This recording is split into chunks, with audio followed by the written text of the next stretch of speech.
Hazvina kumira mushe mhuri yeZimbabwe. Ndadzoka kune nyaya iri kuitika vaMutuli Ncube vavhura hombe finance minister paZimbabwe. Kana uchingotonge watosvika panapa uchiziva kuti unodedzera kuti pasi neZANU-PF nemagananda avo vese netimu racho rinenge richipuhwa matenda richitaura mari dzekupenga, tanga nekulaika this video right now kuitira kuti ZANU-PF yacho iboikane. Inzwaika mhuri yeZimbabwe nyaya iri panapa iri simple. Hazvina kutambisa nguva, hazvina kutenderera. Mutuli Ncube adzoka kuvhura hombe, another large, he is opening another one, another large.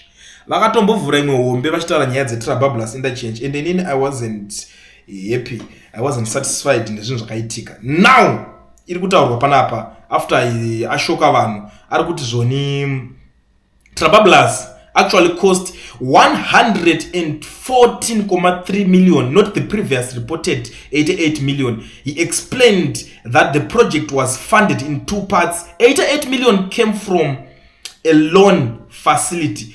26.3 million came from the IMF's special drawing rights, SDR. At first, Ncube said the 26.3 million was just a deposit needed to activate the loan, but later he changed his explanation, saying the money was actually used to cover unexpected extra costs, mainly the cost of relocating people and services, which was only discussed after the original budget was set. In the end, this means the full cost of the Trabablas roundabout interchange is 114.3 million US dollars. Isusu se mhuri yeZimbabwe takanga tisina kufara, takanga mfaro wedu uri mushoma, zvinhu zvedu zvanga zviri kunetsa. Takaudzwa kuti yakaita 88 million. Tatine stress guys. Inda ne stress ameno kana iwongo sina. Saka tikutonzi stress tori nayo yoyo itori shoma. Tikutonzi mari yakatosvika ku 114. Guys, Zimbabwe nini ndakuichika inini. Zimbabwe is a different country. Amana kana tikanzwa nyaya dzacho takatarisa chinhu chacho already tanga totochema kuti 88 million yakashandiswa ikawanda. But ukazonzwa mafigures atorwa ipapo, yakutotanga crime scene ja. Panoda kutombovhetwa, panoda kufambwa, panoda kuendwa ipapo muri yeZimbabwe. Muchazondiudzawo zvamuri kufunga mu comment section kuti ndezvipi chazvo zvamuri kuona panyaya yacho. Asi inini ndangoona kuti muZimbabwe munhu akatanga nechinhu chematenda muhombe. Munhu akatanga kupa vanhu matenda vachidya, vachitoma matenda vachitaura vari kuita akakura munheye. Musanyanyanyi kumutarisira pasi. That's all I can say. I'm disappointed zvekutodaro panyaya yacho, but chekuzviita ndo pasina. Asi ameno kana mimi muchinge mune zvekukwanisa kuvaita, munogona kutotibatsirawo semhuri yeZimbabwe kuti mukwanise kunge muchivaita izvozvo. Ndisandapedza nguva yenyu, ndine zvakawanda, ndine something chatinoda kusiya makateerera nyaya yacho iri kupisa zvisingaite. Saka ndoda kuti muiteerere pano nyaya yacho, muinzwe zviri kutaurika. Mozondiudzawo imimi kuti muri kuionawo sei nyaya iyoyi. Saka ndoda kungogara ndangokuzivisai mozosara makateerera nyaya megawo zvamuchazoita zvine zvazvo zvemusoro wenyu. Kana kuti muSouth Africa kuchiregistrwa company ubvavhurwa FNB business account, zvaizi zvinhu izvozvo zviri kuitwa nemufesi anonzi Owen Chibaba Ishasha. Owen anopedza masports, Owen anokuregistera company uri kwauri ikoko. So usasaswera uchinetsekana nekuti zvinhu zvichazokuifambira sei. Usasaswera uchinetsekana nekuti macompany anoregistrwa sei. Contact Owen on the numbers that are showing on the screen. Ndatopedza nemi manya munobata Owen, munotaura na Owen okuvhurira macompany, okuvhurira maFNB business account. Musaswera muchikumbira mabank futi. Owen anozvigona. Owen ndo shasha yakatomirirwa nemunhu wese because chidhiri ichocho akachimaster. So contact him. For now, ndatopedza nemi maZimbabweans. Yakazonzi 200 chakuti, but we are seeing figures being inflated because some people are taking money out of the system. And they know that this is their time to go, and they will loot it, and they won't stop it. Still debate abana baba.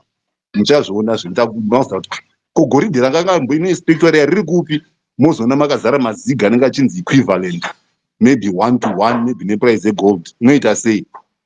Mari yese yaenda. Vana venyu manje vanhu vachasara vachibhadhara ma-interest rates, ndio vachasara vachibhadhara zvikwereti zvese. Because once kana tichitanga kuita nyaya dzakadai ikaiti, zivai kuti takutanga kureva nema-interest rates. That's why you find the American economy is at 39 trillion. Ingotsvagai kuti between before inonzi Ukraine waisati yatanga up to now kuti imari yawedzekwa padheti reAmerica ne-Ukraine war. But mari yachona yakapinda mhomwedzani. This is where you find kuti ma-MPs emamerika chaiyo vanga vakuenda kunotenga mashares mumanhingirire muma-deep state companies anogadzira zvombo chii, and they became multi-millionaires. Which Trump is actually trying to reverse right now. Kutaika zvakazofamba sei?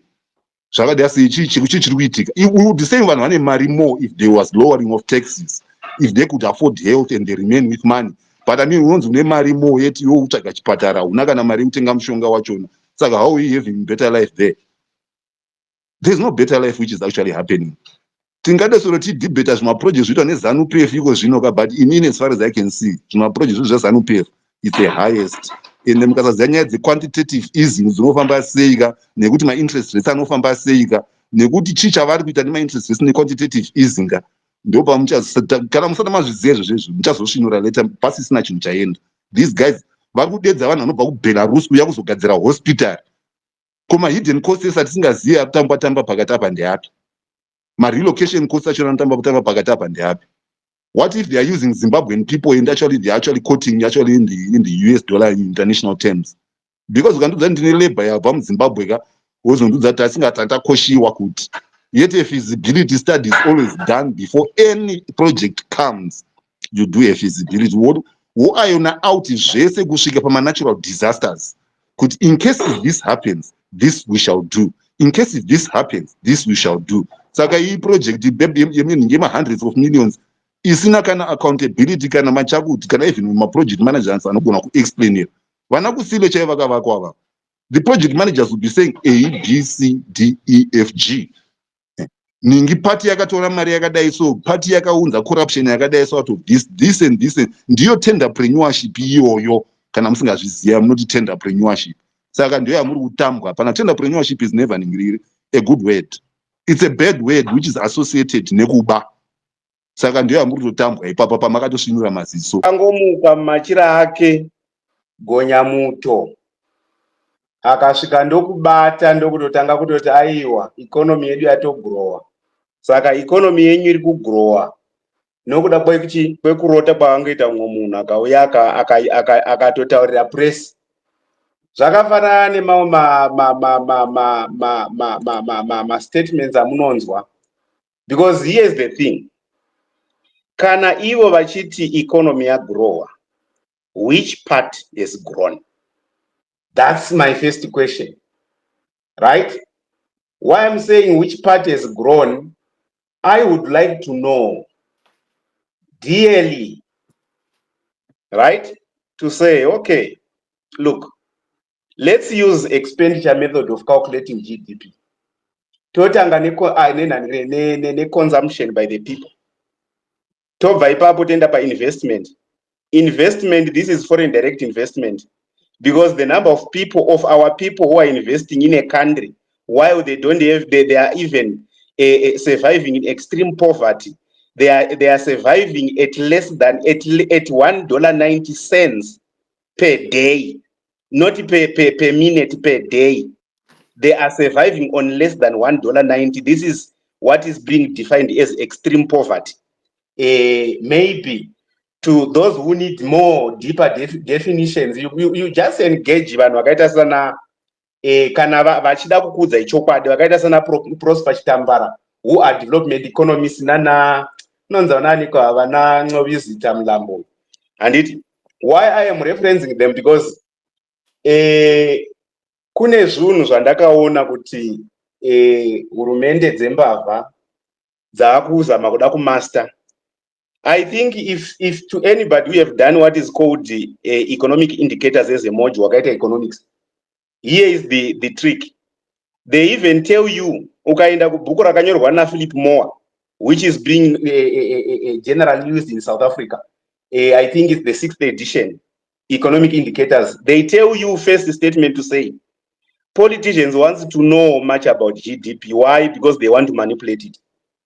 So I think I have given you part of the answer to say, don't listen to GDP. Why? Because, all right, let's talk about, let's add it if you want. Remember, you're going to say consumption plus investment, which is foreign firms, right? Then you say plus government expenditure. Oh, what plus You open your parentheses, put my brackets, right? Over what exports minus imports. From there, over closer, that is expenditure method, which is maybe similar for everyone to understand when you are calculating your GDP. But let's go to the variables that I have mentioned. Tine vanhu vari kurarama ne less than $90 vasitorina disposable income. Saka, how do those people grow the economy when we know that our investment, foreign direct investment that is coming to Zimbabwe right now is less than 750 million? And someone comes to you and tell you, though the economy has grown, that person maybe regai tingomuti veduwe vanotaura zveGDP yagrowa munenge mune ngubhani kune vanoiziva. Ngubhani inonzi dzviti kuchishona kune vanoziva chimwe chishona chai chakadzikadzika. Munhu anenge aitaura zvokuti ikonomi yagrowa, iwewe pocket yako isingatauri, that person ari kudi arobwa nedzviti. Ndo first pot yandiri kutaura. Why ndichidaro? Because tikaenda ndataura consumption spending, ndikataura nyaya investment. Let's now go to our economy as per 2025-2024, right? We are the exporters, we are the importers. What we only export, we export raw materials.